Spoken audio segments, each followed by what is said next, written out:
Hello everyone, my name is Margaux. Welcome to my YouTube channel, youtube.com/Margaux Kamaya.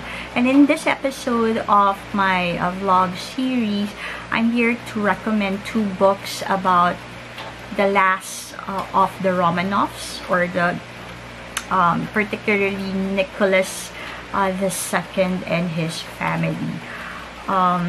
These two books are both written by American historian Robert K. Massie. The first time that I encountered his first book about the Russian royalty was a long time ago, and it was in the Reader's Digest condensed book. And for those who are familiar with Reader's Digest, during the early part, especially in the 90s and 80s and 70s, and even older than that time, each of the books that they condense comes with illustrations. So because of that, my interest in Russian history, particularly the time period from 1890s to 1918, I became interested on that. So the first book of Robert K. Massie is all about Nicholas and Alexandra. It came out in 1967, and it talks about the love story of Nicholas and his Tsarina Alexandra, or Alex, or they have their own endearment. They call each other, well, for Alex, she's called Sunny, and Nicholas is Nicky. In their correspondence, they speak English. Their love letters are in English. When they talk to each other, it's in English. It's a common language for both, because first off let's talk about Tsarina Alexandra. Tsarina Alexandra, through her mother, Princess Alice, it was a granddaughter of Queen Victoria of the United Kingdom. And when her mother, Princess Alice, died when she was about, I think, 6 years old, Queen Victoria took upon herself to take care, or to take care of her grandchildren, to direct their lives, because they became orphans, or they became orphaned or motherless. And another sad part about Princess Alex at the time, as she was called, was that aside from losing her mother when she was 6 years old, she also lost a brother, Fritz, because of hemophilia. So Fritz had an accident. He fell from the window, and because of that, he broke his bones. And for hemophilia, their blood doesn't clot. And at that time, in the 19th century, there was no cure for it. There's actually no cure for hemophilia. The only thing that can help hemophiliacs, right, especially now in modern times, is blood transfusion. At that time, in the 19th century and early part of the 20th century, blood transfusion wasn't discovered yet. No means, or even the study of it wasn't developed yet. So because through Queen Victoria passing on the hemophilia gene to her daughter, Princess Alice passed it on as well to her youngest son, Fritz, and to her two daughters, one being Princess Alex, or eventually she became Tsarina Alexandra of Russia. On the part of Nicholas II, the reason why he was well adept with the English language, it's because through his mother, the Dowager Empress Marie, who was the younger sister of the Queen of England, Alexandra.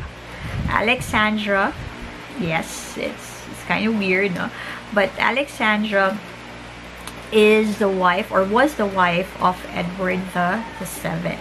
So King George V was first cousin to Nicholas II on his mother's side, and through his father's side, Edward VII, he was first cousins to Tsarina Alex and Kaiser William II of Germany.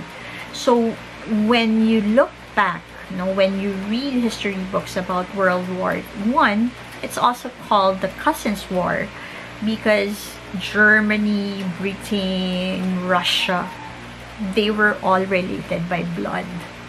You know, that's one sad fact. And because of World War II, or after World War II, majority of the monarchies in Europe fell. You know, their governments, their countries didn't want any part of, or didn't want to be under a monarchy. So it's all written here. It's all told in Robert K. Massie's first book, Nicholas and Alexandra, and of course their last days. No, in the final solution, not final solution, but in the House of Special Purpose. They eventually met their doom. They were assassinated by the Bolsheviks. You know, Nicholas, his wife, his son Alexei, their daughters Olga, Tatiana, Marie, and of course Anastasia, plus 3 of their loyal and trusted companions. The second book that Mr. Massie wrote, and this came out 30 years later, was the Romanovs, the final chapter. And in this book, it tells the discovery of the burial site of the Romanovs, their bones. You know, scientists, enthusiasts, they were able to find the bones of the Romanov family. They were able to test it through DNA. One of the ways that they were able to match the DNA was they asked a sample from Prince Philip II, because of his royal connection. Not actually for Prince Philip, sorry, not Prince Philip II, but Prince Philip, consort of Queen Elizabeth II. He's you know, he's British slash he's British. He also has Russian blood. He also has Greek ancestry, plus Danish. So his DNA was able to test, you know, the DNA for Alex and her daughters, and I think they were also able to get a match from Nicholas, no, to Nicholas. And then another thing that I found out, you know, going through or reading the Romanovs, the final chapter, was that it wasn't just Nicholas and his immediate family who were assassinated or murdered by the Bolshevik during those days, but also I think more or less 10 or an additional 10 or 12 Grand Dukes, and even including Alex's sister, Alex's sister Elizabeth, or known as Ella, who became a nun after the death of her husband, Grand Duke Sergei, was also murdered by the Bolsheviks. So if you are interested about learning more about the darkest hour in Russian history, I do recommend that you look for Robert K. Massie's 2 book, Nicholas and Alexandra, and his second book, the Romanovs, the final chapter. And it's sad and tragic, but I hope that we learn from this, you know, lessons from history. Thank you, everyone.